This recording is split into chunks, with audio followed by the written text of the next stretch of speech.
மக்களே அந்த காலத்துலலாம் சாப்பாட்டுக்கே வழி இல்லாமல் இருப்போம். ஆனால் வந்து அப்போல்லாம் பசி உயிரை எடுக்கும். அப்போ வந்து ஒரு நோயும் கிடையாது, ஒன்றும் கிடையாது. ஆனால் வந்து இப்போ வந்து சாப்பிட்றதுக்கு எல்லாம் விதவிதமாக இருக்குது. ஆனால் வந்து பாதி நோயாக இருக்குது.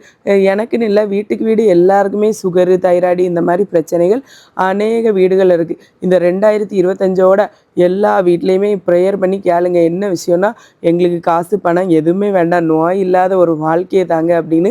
ஏன்னா நோய்க்கே கொடுத்து தாங்காத மக்களே, அவ்வளவு நோய் இருக்குது. கண்ணு முன்னால் எல்லாம் இருந்து சாப்பிட முடியாத சூழ்நிலை நிறைய குடும்பங்கள் இருக்குது. அப்படியா இன்றைக்கி வந்து என்னெல்லாம் சமைச்சிருக்கேன்னு பாருங்கள். இன்றைக்கி காலை சாப்பாடு, மதியான சாப்பாடு எல்லாம் ரெடி பண்ணியாச்சு. இன்றைக்கி வந்து காலையில் கொண்டக்கடலை வந்து குழம்பும் கொஞ்சம் வந்து ஸ்நாக்ஸும் எடுத்திருக்கேன்.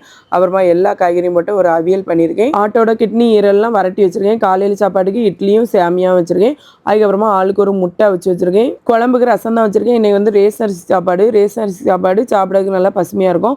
அவ்வளோதான் மக்களே. வீடியோ லைக் பண்ணுங்கள், சேனலை சப்ஸ்கிரைப் பண்ணுங்கள்.